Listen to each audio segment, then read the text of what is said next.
तो इसका मोशन हो रहा है, ठीक है। अब जैसे ही मैं एक्सटर्नल फोर्स लगा दूंगा यहाँ पे, तो इसका स्टेट चेंज हो गया, ठीक है, इसका मोशन रुक गया, ठीक। जितना फोर्स इधर से खींच रहा होगा उतना फोर्स उधर से भी खींच रहा होगा, तभी तो ये सिस्टम इक्विलिब्रियम में है। जैसे फोर्स लगाऊंगा स्टेट चेंज हो जा रहा है।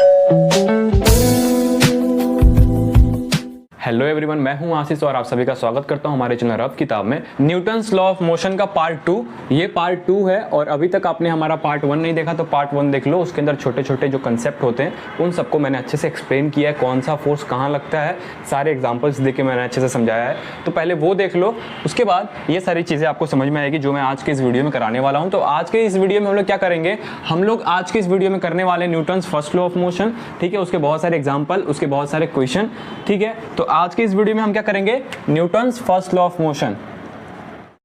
इसको इनर्शिया भी कहते हैं। क्या कहते हैं? इनर्शिया। इसका मतलब देखो एग्जांपल से समझो आप। अगर एक सरफेस पे, ये सरफेस पे मैंने एक ब्लॉक को रख दिया, m मास का ब्लॉक है, ये रेस्ट पे, तो जब तक इस पे कोई एक्सटर्नल फोर्स नहीं लगेगा, क्या ये अपना स्टेट चेंज करेगा? नहीं करेगा ना, सिंपल सी बात है। अगर मैंने इस पेन को अपने हाथ पे रख दिया सपोज, ठीक है, अब जब तक इस पे एक्सटर्नल फोर्स नहीं लगता कोई, ये अपने स्टेट को चेंज नहीं करेगा। देखो जो स्टेट है वही है, जैसे ही फोर्स लगाऊंगा स्टेट चेंज हो जा रहा है। कोई भी बॉडी अपने स्टेट को चेंज नहीं करना चाहती जब तक कोई उस पर एक्सटर्नल फोर्स नहीं लगता, ठीक है। ये एग्जांपल समझ में आया होगा, लेकिन आपको अच्छे से समझ में नहीं आया होगा, थोड़ा सा दिखाता हूँ इस चीज़ को, ठीक है। तो मान लो कि मैं एक एग्जांपल ले लेता हूँ। ये कैरम बोर्ड है, आपने बचपन में कैरम खेला होगा। ये हमारे पास हो गया कैरम बोर्ड। अब कैरम बोर्ड है तो कॉइन्स भी तो होंगे इनके ऊपर। मान लो ये सारे कॉइन्स मैंने बीच में रख दिया और रानी सबसे ऊपर है। ये ऊपर वाली क्या है? रानी है। अब मैंने रानी इसलिए बोला ताकि आपको ये एग्जाम्पल याद रहेगा। और यहाँ से मैंने स्ट्राइगर से क्या किया, स्ट्राइगर से हिट किया, इस लास्ट वाले कॉइन को हिट किया, तो ये कॉइन बाहर आ गया और बाकी के नीचे शिफ्ट हो गए। जिस कॉइन के ऊपर भी एक्सटर्नल फोर्स लग रहा है, ये स्ट्राइगर इसके ऊपर एक्सटर्नल फोर्स दे रहा है, उसने अपना स्टेट चेंज कर दिया। रेस्ट था, मोशन पे हो गया क्योंकि एक्सटर्नल फोर्स लगा। लेकिन बाकी के जो रेस्ट कॉइन है उन लोगों ने अपना स्टेट नहीं चेंज किया, वो सिर्फ नीचे शिफ्ट हो गए। इसका मतलब यही था। यहाँ से दिख नहीं रहा था लेकिन यहाँ से आपको दिखा ना, जिसको डिस्टर्ब किया वो हो गया। समझो, जिस कॉइन के ऊपर जहां पर भी मैं फोर्स लगा रहा हूं, मैं जहां पर भी फोर्स लगा रहा हूं, वो बॉडी अपना स्टेट चेंज करेगा, लेकिन बाकी के बाकी रेस्ट पे रहना चाहेंगे क्योंकि मैंने इनको एक बार भी डिस्टर्ब नहीं किया, इसीलिए ये अपना स्टेट कंटिन्यूस करना चाहते हैं। समझे? एक और एग्जांपल देते हैं आपको। अगर ये ग्लास है, सपोज ये पानी का ग्लास है, ये पानी है। अब इसके ऊपर मैंने एक छोटा सा शीट रख दिया, ठीक है। इस ग्लास के ऊपर मैंने एक शीट रख दिया और वो शीट के ऊपर मैंने एक कॉइन रख दिया। ये आपने एग्जाम्पल देखा होगा कहीं ना कहीं, ओके। अब मैं क्या कर रहा हूँ, मैं इस शीट को इंस्टेंट फोर्स लगा के खींच रहा हूँ, इंस्टेंट एकदम सट से खींच रहा हूँ, ऐसे रखा हुआ है, ऐसे खींच रहा हूँ, तो कॉइन नीचे गिर रहा है। इसका मतलब ये कॉइन अपने स्टेट को कंटिन्यूस करना चाहता है। क्या करना चाहता है? कंटिन्यूस करना चाहता है अपने स्टेट को। इसका स्टेट क्या है? रेस्ट है। ये रेस्ट पे ही रहना चाहता है। हम लोगों ने कोशिश करी इसको चेंज करने की स्टेट, लेकिन ये हुआ, ये वापस नीचे चला गया। आपको ये एग्जाम्पल समझ में आया? बताओ, आया कि नहीं आया? आपको एग्जांपल समझ में आया? एक और एग्जांपल देता हूँ। जैसे आप गाड़ी में बैठे हुए हो, ये गाड़ी का टॉप व्यू है। क्या है? Top view. यहाँ पे पापा चला रहे हैं, यहाँ पे भाई बैठा हुआ है, ये दीदी और ये मम्मी। गाड़ी कौन ड्राइव कर रहा है? पापा कर रहे हैं, ठीक है। अब मुझे एक बात बताओ, अगर गाड़ी मोशन कर रही थी, पहले क्या कर रही थी? मोशन कर रही थी। यहाँ पर गाड़ी मोशन कर रही थी, मतलब मैं अभी गाड़ी पर बैठा हुआ हूँ, गाड़ी मोशन कर रही है, और सडनली पापा ने ब्रेक लगाया। सडनली पापा ने ब्रेक लगाया तो मेरा मूवमेंट आगे होगा। मेरा मूवमेंट आगे होगा। ऐसे ब्रेक लगता है तो मूवमेंट आगे होता है। क्यों होता है? क्योंकि मैं चाहता था मोशन में रहूं। मेरा स्टेट क्या था? मोशन था। मैं मोशन में रहना चाहता था और पापा ने ब्रेक लगाया तो मैं आगे चला गया, मेरे ऊपर फोर्स लगा, मतलब उन्होंने मेरा स्टेट चेंज किया। मैं जिस मोशन में था वो स्टेट को उन्होंने चेंज करने की कोशिश करी तो मेरे ऊपर फोर्स लगा। आई होप ये 4 एग्जांपल से आपको समझ में आया ही होगा कि Newton's first law of motion में हम क्या पढ़ने वाले हैं, ठीक है। अब इसका डेफिनेशन बनाएंगे। हमने जो कुछ देखा इस एग्जाम्पल के अंदर उसके ही हेल्प से हम डेफिनेशन बनाएंगे, ठीक है। तो चलो देखते हैं इसका डेफिनेशन क्या हो जाएगा। तो डेफिनेशन इसका ये हो जाएगा कि ए बॉडी कंटिन्यूज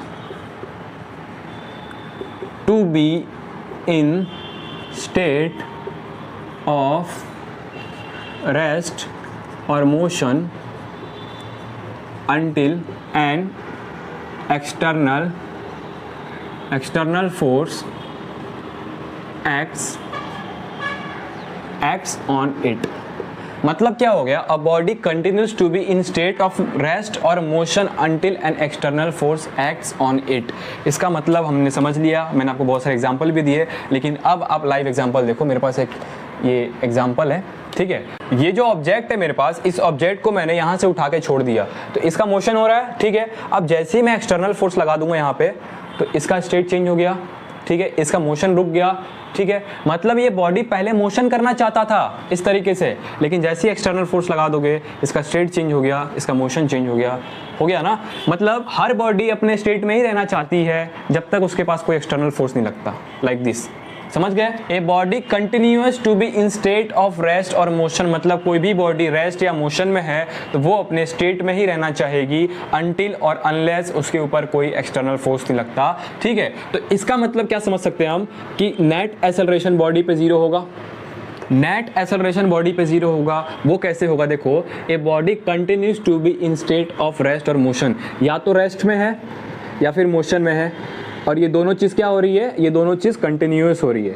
रेस्ट और मोशन दोनों स्टेट क्या हो रहे हैं? कंटिन्यूअस हो रहे हैं, इसलिए नेट एक्सेलरेशन जो लगेगा ऑब्जेक्ट के ऊपर, बॉडी के ऊपर, उसकी वैल्यू जीरो होगी। अगर ये जीरो होगा तो क्या हमारा एफ नेट जो लगेगा बॉडी के ऊपर उसकी वैल्यू भी जीरो होगी।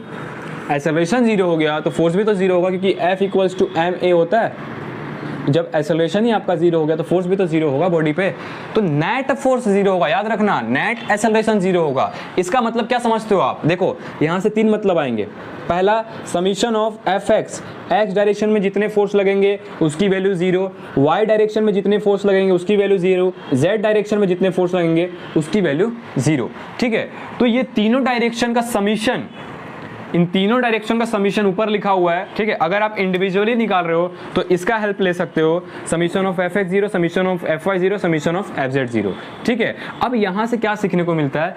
ये चीज़ें तो हमने समझ ली कि एफ नेट जीरो होता है, लेकिन इसका मतलब क्या होता है इसको अगर समझना होगा तो कैसे समझेंगे? देखो, फॉर एग्जाम्पल यहाँ पे मेरे पास एक ब्लॉक है, ठीक है। मैंने यहाँ से 20 न्यूटन का फोर्स दे दिया और यहाँ से भी 20 न्यूटन का फोर्स दे दिया, तो क्या इसका मोशन होगा? नहीं होगा, ये रेस्ट पे होगा।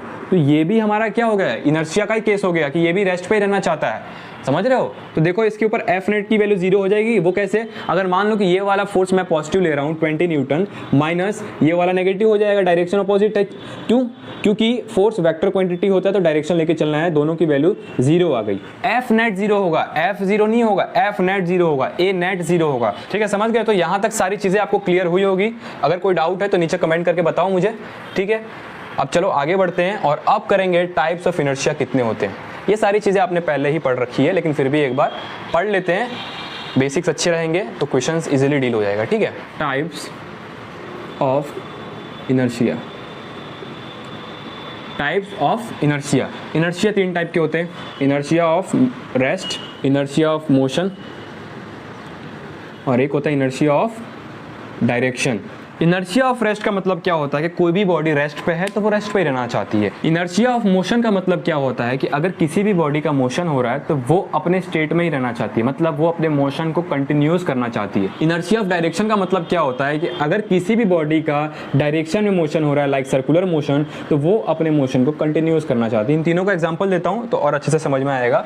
इसका तो एग्जाम्पल मैंने दे दिया था, वही ग्लास के ऊपर अगर कॉइन रखा हुआ है, उसके ऊपर शीट रखी हुई है, तो अगर आप शीट निकालोगे तो वो कॉइन नीचे ही जाएगा। इसका मतलब वो रेस्ट पे ही रहना चाहता था, वो रेस्ट के स्टेट को क्या करना चाहता था? कंटिन्यूस करना चाहता था, इसलिए वो नीचे आ गया, ठीक है। सिंपल सी बात है। इनर्शिया ऑफ मोशन का मतलब देखो, अगर आप गाड़ी में हो और गाड़ी जा रही है, मोशन कर रही है, और अगर मान लो कि सडनली कोई बीच में आ गया या फिर इसने ब्रेक लगा दिया तो आपका मूवमेंट होगा, आपके ऊपर फोर्स लगेगा, ठीक है। तो वो फोर्स क्यों लगता है? क्योंकि हमने इसका स्टेट चेंज करने की कोशिश की। इसका मतलब इनर्शिया ऑफ मोशन का मतलब होता है आपका स्टेट मोशन में था तो मोशन में ही आपका स्टेट कंटिन्यूस करना चाहता था, उसको हमने चेंज करने की कोशिश करी, इसलिए हमारे ऊपर फोर्स लगा। इनर्शिया ऑफ डायरेक्शन का मतलब देखो क्या होता है। फॉर एग्जाम्पल, मैंने हाथ में एक डोर ले लिया, मतलब स्ट्रिंग टाइप का, और उसके अंदर एक ऑब्जेक्ट को बांध दिया और ऐसे ऐसे घुमा रहा हूँ। देखो, वो ऐसे ऐसे घुमा रहा हूँ मैं सर्कल में, ठीक है। तो जब तक कोई एक्सटर्नल फोर्स नहीं लगता वो अपने मोशन को कंटिन्यूस करना चाहेगा, ठीक है। ये जो मोशन हो रहा था उसको अगर आप हाथ से छोड़ दोगे तो वो स्ट्रेट मोशन करने लग जाएगा, ठीक है। मतलब जो फोर्स उस पर लग रहा था वो फोर्स आपने रिलीज कर दिया, इसलिए उसका स्ट्रेट चेंज हो गया। वो क्या करना चाहता था कि डायरेक्शन को मेंटेन रखना चाहता था, अपना जो मोशन है उसको डायरेक्शन में करना चाहता था। आपने जैसी फोर्स हटाया उसका स्ट्रेट चेंज हो गया और वो स्ट्रेट मोशन कर देगा। फॉर एग्जांपल यहाँ से मैंने छोड़ दिया तो ये कुछ इस तरीके से मोशन कर जाएगा, स्ट्रेट पाथ में निकल जाएगा, ठीक है। तो ये 3 एग्जांपल थे टाइप्स ऑफ इनर्शिया में। अब हम सॉल्व करेंगे बहुत सारे क्वेश्चन और बहुत सारे एग्जांपल, जिससे आपको Newton first law of motion के एग्जांपल सारे क्लियर हो जाएंगे कि कैसे फोर्स निकालना है, कैसे टेंशन निकालना है, कैसे नॉर्मल निकालना है। सारे केस में 2 चीजें सिमिलर रहेगी, वो है कि ए नेट 0 होगा, एक्सेलरेशन नेट 0 होगा और एफ नेट 0 होगा, नेट फोर्स 0 होगा, ठीक है। तो ये सारे एग्जांपल में ये दोनों चीज़ को ध्यान में रखते हुए सॉल्व करना है, ठीक है। तो चलो मैं बहुत सारे एग्जांपल पहले लिख लेता हूँ, फिर उसको एक एक करके सॉल्व करते हैं, ओके। तो मैंने आपको फर्स्ट वीडियो में बता रखा है कि अगर क्वेश्चन सॉल्व करते हो तो पहले एफबीडी बनाओ, उनके अंदर जो भी फोर्स लग रहे हैं उनको मेंशन करो, उनको एनालाइज करो, ठीक है, ओके। तो आपने अगर फर्स्ट वीडियो नहीं देखा तो पहले वो देख के आ जाओ, ठीक है। उसके बाद ये वीडियो देखना, आपको और अच्छे से समझ में आएगा, ठीक है। शुरू करें। एग्जाम्पल नंबर 1 है हमारा। इसके अंदर क्या दिया हुआ है, ऊपर एक सपोर्ट है, ठीक है। इसके अंदर स्ट्रिंग से मैंने यहाँ पे एक 2 kg मास को अटैच कर दिया है, ठीक है। इसके अंदर आपको टेंशन निकालना है, ठीक है। तो मैंने आपको फर्स्ट वीडियो में बता रखा है कि टेंशन फोर्स का डायरेक्शन निकालने के लिए आपको ऑब्जेक्ट पे बैठ के देखना होगा। जिस स्ट्रिंग में भी निकालना है उस स्ट्रिंग को देखो, लाइक मुझे इसमें निकालना है तो मैं यहाँ से बैठ के देखूंगा तो मेरे अवे मतलब ऑब्जेक्ट से अवे में डायरेक्शन होगा। तो और नीचे इसका वेट फोर्स लगेगा 2g और ये इक्विलिब्रियम में, मतलब यहाँ पे क्या क्या 0 होगा, एफ नेट 0 होगा टोटल, और एफ नेट 0 होगा तो समीशन ऑफ एफ एक्स भी 0 होगा, समीशन ऑफ एफ वाई भी 0 होगा और समीशन ऑफ एफ जेड भी 0 होगा। तो अगर आप पहले इसका एफ बी डी बनाओगे तो एफ बी डी नीचे 2g लग रहा है और ऊपर क्या लग रहा है, t, इसका मास है 2 kg, डन, ठीक है। तो फिलहाल तो हमारे पास इसके अंदर y डायरेक्शन में फोर्स लग रहे हैं, मतलब ये वाला इक्वेशन लगा के आप इजीली इसको सॉल्व कर दोगे। समीशन ऑफ एफ वाई 0, जितने भी फोर्स लग रहे ऊपर वो 0 और फोर्स वेक्टर क्वांटिटी है। तो आपको क्या करना है, अगर मान लो कि ऊपर वाले फोर्स को अगर आप पॉजिटिव ले रहे हो, टेंशन पॉजिटिव, मान लो कि ऊपर वाले को आप पॉजिटिव ले रहे हो तो नीचे वाले को नेगेटिव लोगे ना जी। एफ वाई में समीशन 0 हो रहा है, इसका मतलब t minus 2g equals to 0। अपने को शॉर्टकट नहीं लेना, अपने को हर एक स्टेप को समझना है, ठीक है। तो t इक्वल्स टू 2g, तो t की वैल्यू क्या आ गई 2 इंटू जी, जी क्या होता है 10 मीटर पर सेकेंड स्क्वायर, तो ये हो गया 20 न्यूटन। टेंशन की वैल्यू कितनी आ गई 20 न्यूटन, ठीक है। तो चलो अब सेकंड क्वेश्चन देखते हैं। सेकंड क्वेश्चन क्या है हमारे पास, जो सेकंड क्वेश्चन है उसके अंदर क्या है, देखो ऊपर सपोर्ट है, यहाँ पे एक ब्लॉक है 1 kg, फिर एक और ब्लॉक है वो है 2 kg। आपको बताना है इन दोनों में टेंशन की वैल्यू क्या होगी। तो पहली चीज़ तो आप देखना सीखो कि इन दोनों स्ट्रिंग में टेंशन की वैल्यू डिफरेंट होगी। कैसे, अगर आप यहाँ से देखते हो, ये वाला स्ट्रिंग देखते हो तो इसके अंदर ये दोनों का भार उठा रहा होगा, इन दोनों का वेट उठा रहा होगा, उठा रहा है ना ये स्ट्रिंग इन दोनों का वेट, तो इसके अंदर टेंशन ज़्यादा होगा। ये वाला स्ट्रिंग सिर्फ और सिर्फ ये 2 kg को उठा रहा है, लेकिन ये वाला स्ट्रिंग ये दोनों मास को उठा रहा है, 3 kg को उठा रहा है। इन दोनों स्ट्रिंग में टेंशन की वैल्यू डिफरेंट आ रही है, तो मैंने T1 दे दिया ऊपर वाले को और T2 दे दिया नीचे वाले को। आपको ये कैसे मालूम चलेगा कि टेंशन की वैल्यू डिफरेंट आ रही है? हो सकता है आपको एग्जाम्पल में दिया हो या फिर नहीं दिया, तो आप देखो कि ये 2 ऑब्जेक्ट को उठा रहा है एक साथ और ये एक को उठा रहा है, तो जो इसके अंदर भार लगेगा वो सिर्फ इसका लगेगा और जो ये स्ट्रिंग में लग रहा है वो इन दोनों का लगेगा। नहीं समझ रहे हो, ये स्ट्रिंग के अंदर वेट सिर्फ ये उठा रहा है और ये स्ट्रिंग के अंदर ये दोनों वेट उठा रहे हैं। टेंशन की वैल्यू दोनों में डिफरेंट आएगी ना, ठीक है। अब हम लोग इसका एफबीडी बनाएंगे। तो ऑब्जेक्ट 1 kg का जब आप एफबीडी बनाओगे तो देखो क्या लगेगा, अगर ऑब्जेक्ट 1 kg से टेंशन फोर्स का डायरेक्शन निकालोगे ऊपर भी और नीचे भी, तो क्या आएगा, देखो जब यहाँ से ऊपर देखोगे तो ऊपर जा रहा होगा फोर्स, तो ऊपर डायरेक्शन होगा टेंशन का। ऊपर से देखोगे नीचे तो इसका डायरेक्शन इधर जाएगा, मतलब कुछ इस तरीके से डायरेक्शन निकालना मैंने फर्स्ट वीडियो में आपको बता रखा है, वहां से जाके देख लो, अच्छे से समझ में आ जाएगा, ठीक है। ऑब्जेक्ट से अवे में डायरेक्शन रहता है टेंशन का, ठीक है। तो यहाँ पे T2 है, ऊपर T1 है, ठीक है, और यहाँ पर एक और फोर्स है, वो है इसका वेट जो कि 1g होगा। 1 kg है तो 1g, ठीक है। तो ये हमारा हो गया 1 kg का एफबीडी। अब हम 2 kg का एफबीडी बनाएंगे। 2 kg वाले ऑब्जेक्ट पे कौन कौन से फोर्स लग रहे हैं, नीचे लग रहा होगा इसका वेट जो कि 2g होगा, ऊपर लग रहा होगा T2 direction away from the object, तो T2 ऊपर, ठीक है। तो अगर ऐसा क्वेश्चन आता है जिसमें एक के बाद एक ऑब्जेक्ट लगा रहता है तो आप नीचे से सॉल्व करोगे, इसलिए क्योंकि अगर आप नीचे से सॉल्व करते हो तो आपके पास एक ही वेरिएबल है। देखो, तो इसको बैलेंस करके t2 की वैल्यू निकाल के यहाँ पे रखोगे तो यहाँ पे दो वेरिएबल है, इसलिए एक वेरिएबल की वैल्यू जब यहाँ पे रखोगे तो t1 की वैल्यू निकल जाएगी। ठीक है, तो ऐसे केस में हमेशा नीचे से सॉल्व करना आपको। ठीक है, तो चलो इसको सॉल्व करते हैं। अभी आप देख सकते हो सिर्फ और सिर्फ y डायरेक्शन में फोर्स लग रहा है, तो समीशन ऑफ Fy 0 होगा, तो यहाँ पे 0 करो और देखो t2 अगर पॉजिटिव है माइनस 2g मतलब 10, g 10 है इक्वल्स टू 0, तो t2 इक्वल्स टू 20 न्यूटन। कोई दिक्कत? यहाँ तक कोई दिक्कत है आपको? हमने बैलेंस करी और समीशन ऑफ y डायरेक्शन में जितने फोर्स लग रहे हैं उनको 0 कर दिया। ठीक है, अब t2 की वैल्यू इसमें रखना है, लेकिन इसके लिए भी पहले इक्वेशन बनाना पड़ेगा। इक्वेशन क्या बनेगा देखो, ठीक है, तो समीशन ऑफ Fy जब यहाँ पे 0 करोगे तो ऊपर में t1 है माइनस नीचे क्या है 1g minus t2 equals to 0। t1 is equals to क्या आ जाएगा, ये माइनस वाले जाएंगे उधर तो प्लस हो जाएंगे, तो 1g मतलब 10 लिख सकता हूँ प्लस t2 लिख सकता हूँ। ठीक है, ये 10 हो गया और प्लस t2 की वैल्यू आप यहाँ पे रखोगे, क्या आ जाएगा 20 newton which is equals to 30 newton. तो टेंशन इन स्ट्रिंग T1 भी निकल गया जो कि 30 न्यूटन आता है, और ये वाले स्ट्रिंग का भी टेंशन निकल गया T2 जो कि 20 न्यूटन आता है। तो आई होप आपको ये क्वेश्चन बहुत अच्छे तरीके से समझ में आया होगा। अगर आपको नीचे 2-3 और ब्लॉक दे देगा तो आपको दिक्कत नहीं होगी, आपको नीचे से सॉल्व करना है क्योंकि ऊपर वेरिएबल्स बढ़ जाते हैं। तो ये क्वेश्चन समझ में आ गया आपको। अब चलो अगला क्वेश्चन सॉल्व करते हैं। ये इंक्लाइन पेन है, इसके ऊपर एक 2 kg का ब्लॉक रख दिया, उसको स्ट्रिंग के साथ ये सपोर्ट के साथ अटैच कर दिया है। हमें बताना है कि टेंशन फोर्स कितना होगा और नॉर्मल फोर्स कितना होगा इसके ऊपर। तो सबसे पहले हमें फोर्स मेंशन करने पड़ेंगे, कौन सा फोर्स कहाँ लग रहा है। ठीक है, तो फोर्स मेंशन करने के लिए देखो आप एक चीज, नॉर्मल रिएक्शन मैंने क्या बोला था कि सरफेस के 90 डिग्री, मतलब यहां से जो परपेंडिकुलर जाएगा ऊपर ये हमारा होगा नॉर्मल। समझ गए आप? ठीक है, अब देखो वेट क्या बोला था, weight force direct downward direction में लगता है, ये आपका सरफेस है तो डायरेक्ट डाउनवर्ड डायरेक्शन में लगेगा। तो वेट का डायरेक्शन कुछ ये होगा, कोई दिक्कत? उसकी वैल्यू 2g होगी। यहां तक कोई दिक्कत है तो बताओ। यहाँ से भी फोर्स लग रहा है टेंशन, ये हो गया T, ये एंगल 30 डिग्री है, ये 90 है, तो ये 90 माइनस 30 होगा which is equals to 60 degree होगा। ठीक है, अगर आप यहाँ से एक लाइन खींचोगे सरफेस से 90 डिग्री, तो अब देखो अगर ये एंगल हो गया 90 minus 30 which is equals to 60 degree और ये पूरा 90 है, देखो यहाँ से जो है ना ये पूरा 90 डिग्री है, तो अगर ये 60 है तो ये 30 होगा ना, तो ही तो 90 होगा। 30 प्लस 60 इक्वल्स टू 90, तो ये वाला एंगल 30 हो गया। जब आप इस सरफेस के 90 डिग्री पे एक कंपोनेंट बनाओगे और इसका जो वेट फोर्स लग रहा होगा उन दोनों के बीच का जो एंगल होगा वो एंगल इस इंक्लाइन प्लेन का होगा। ठीक है, अब इसका अच्छे से एफबीडी बनाते हैं और इसको सॉल्व करते हैं। ओके, ये मान लो ये हमारा ब्लॉक हो गया। ठीक है, नीचे फोर्स क्या लग रहा है, एग्जैक्ट देखो, एग्जैक्ट नीचे क्या लग रहा है, mg लग रहा है। ठीक है, यहाँ पे 30 डिग्री पे इसका एक कंपोनेंट होगा और एक इधर होगा 90, एक कंपोनेंट इसका इधर होगा और एक कंपोनेंट mg का नीचे होगा। ठीक है, वही मैंने ड्रॉ कर दिया। ठीक है, और एक टेंशन फोर्स पीछे लग रहा है, ऊपर क्या लग रहा है इसके, जस्ट इसके ऊपर नॉर्मल लग रहा है। ठीक है, ये जो आप इंक्लाइन का सरफेस देख रहे हो यही सरफेस इस लाइन पे देखो ऊपर टेंशन लग रहा है और इसका एक कंपोनेंट यहाँ आएगा। ओके, अब देखो अगर ये mg है और ये 30 डिग्री है तो एक कंपोनेंट होगा mg cos थीटा मतलब 30 डिग्री इस डायरेक्शन में, और एक होगा mg sin 30 डिग्री इस डायरेक्शन में। कोई दिक्कत?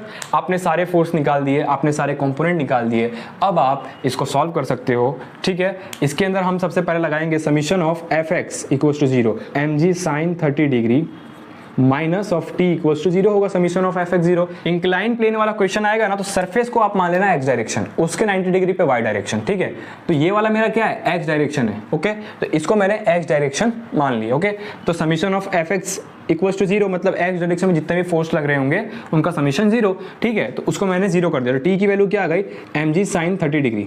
mg sin 30 डिग्री के अंदर जब वैल्यूज रखोगे तो देखो m की वैल्यू क्या है 2 kg इंटू g कितना होता है 10 और sin 30 होता है 1/2, 5 टाइम्स में 5 2 10। तो ये हमारा क्या आ गया, टेंशन की वैल्यू निकाल दिया आपने 10 न्यूटन। आपको क्वेश्चंस देख के ना डरना नहीं है कि यहाँ से एक स्ट्रिंग हो गया, यहाँ से एक स्ट्रिंग हो गया तो कैसे करूंगा। आपको शांति से सोचना है कौन कौन से फोर्स कहाँ लग रहे हैं, उसका एफबीडी बनाओ। ठीक है, आपको उसके आंसर के पास पहुंचना है, जितना हो सके पास पहुंचो। आप ऐसा सोचा ही मत करो कि पहले ही सॉल्व कर दूंगा, अरे यार ये नहीं होगा तो बहुत, क्यों नहीं होगा, नहीं होगा तो नहीं होगा, जहां तक आता है वहां तक तो जाओ। ठीक है, तो अपने को क्वेश्चन के पास पहुंचना है। ओके, जितना हो सके पास पहुंचा करो, छोड़ा मत करो क्वेश्चन। ठीक है, तो यहां से हमारा टेंशन की वैल्यू क्या आ गई 10 न्यूटन। अब मैं क्या लगाऊंगा, summation of Fy equals to 0, y direction में जितने फोर्स लग रहे हैं उनको मैं 0 कर दूं। ठीक है, तो ऊपर में क्या है n माइनस, ये नीचे में क्या लग रहा है mg cos theta mg cos theta equals to 0 और थीटा क्या था हमारे पास 30 डिग्री, तो m क्या था 2 kg इंटू जी क्या है 10 और cos थीटा होता है √3/2, तो 2 से 2 कैंसिल हो जाएगा, ठीक है। उसके बाद क्या आएगा tan√3 न्यूटन, हमारे पास क्या आ गया आंसर आ गया इसका। n equals to tan√3 Newton का मतलब क्या हुआ कि ये जो सरफेस के ऊपर ये ब्लॉक जो अपना नॉर्मल रिएक्शन लगा रहा है उसकी वैल्यू है tan√3 न्यूटन, ठीक है। और एक चीज और, ये सरफेस के ऊपर ब्लॉक लगा रहा है tan√3 न्यूटन रिएक्शन, ये जो इंक्लाइन प्लेन है इसके ऊपर भी तो नॉर्मल रिएक्शन लग रहा होगा, उसकी वैल्यू भी क्या होगी tan√3 न्यूटन होगी, ठीक है। ओके, आई होप आपको ये क्वेश्चन समझ में आया होगा। अब देखते हैं नेक्स्ट क्वेश्चन। हमारा जो फोर्थ क्वेश्चन है, देखो इसके अंदर क्या क्या गिवन है। इसके अंदर गिवन है कि वेट फोर्स जो बी ऑब्जेक्ट पे लग रहा है वो है 200 न्यूटन, मतलब इस डायरेक्शन में 200 न्यूटन फोर्स लग रहा है, ठीक है। और ये स्ट्रिंग का टेंशन दे रखा है 120 न्यूटन। हमसे पूछ रहा है कि weight force of A object, मतलब इसके ऊपर जो वेट फोर्स नीचे लग रहा होगा W ऑफ ए, ये कितना होगा ये निकालना है, ठीक है। ये जो टेंशन फोर्स की वैल्यू दे रखी है 120 न्यूटन, वो ये वाले स्ट्रिंग में है 120 न्यूटन, तो क्या ये वाले भी स्ट्रिंग में 120 न्यूटन होगा। ये पूरा सिस्टम रेस्ट पे है, तो कहीं ना कहीं ये ऑब्जेक्ट रेस्ट पे है, तो जितना फोर्स इधर खींच रहा होगा उतना ही फोर्स इधर से भी तो खींच रहा होगा, तो ही तो रेस्ट पे है, समझो। ये बॉडी रेस्ट पे क्यों है, क्योंकि इसके ऊपर जितना फोर्स इधर से खींच रहा होगा उतना फोर्स उधर से भी खींच रहा होगा, तभी तो ये सिस्टम इक्विलिब्रियम में है। तो बाय डिफॉल्ट यहाँ पर दिया हुआ 120 न्यूटन, तो ये भी तो 120 न्यूटन होगा, ठीक है। मैं इस पॉइंट का पहले एबीडी बनाऊंगा, ठीक है। इस पॉइंट का एबीडी देखो आप, इस डायरेक्शन में फोर्स कितना लग रहा है 120 न्यूटन, ठीक है। ओके, ऊपर टी लग रहा है टेंशन, ठीक है। ये 30 डिग्री पे है तो इसके कंपोनेंट हो जाएंगे, एक हो जाएगा टी cos 30 डिग्री और एक हो जाएगा ऊपर टी sin 30 डिग्री।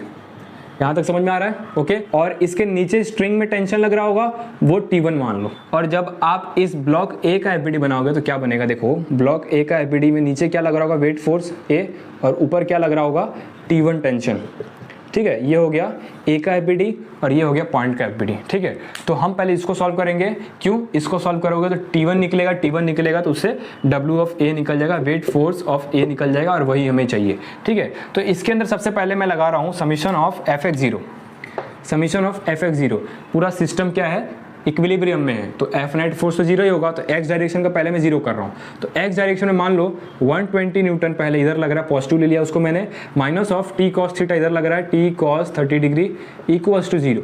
तो 120 न्यूटन इक्वल्स टू क्या हो जाएगा, t cos 30 क्या होता है √3/2, ठीक है। तो जब आप इसको सॉल्व करोगे ये उधर जाएगा तो हो जाएगा 240 डिवाइड बाई √3 न्यूटन। तो ये टी की वैल्यू क्या आ गई, ये वाले स्ट्रिंग में जो टेंशन फोर्स था उसकी वैल्यू हमने निकाल दी 240 डिवाइड बाई √3 न्यूटन, ठीक है। अब हम क्या करेंगे, अब हम ये वाले इक्वेशन को सॉल्व करके मतलब समीशन ऑफ Fy को 0 करेंगे और T1 की वैल्यू निकालेंगे, ठीक है। तो फोर्स कौन सा लग रहा है, ऊपर लग रहा है T sin 30 डिग्री माइनस नीचे लग रहा है T1 equals to 0, okay. T1 equals to क्या हो जाएगा T sin 30 डिग्री।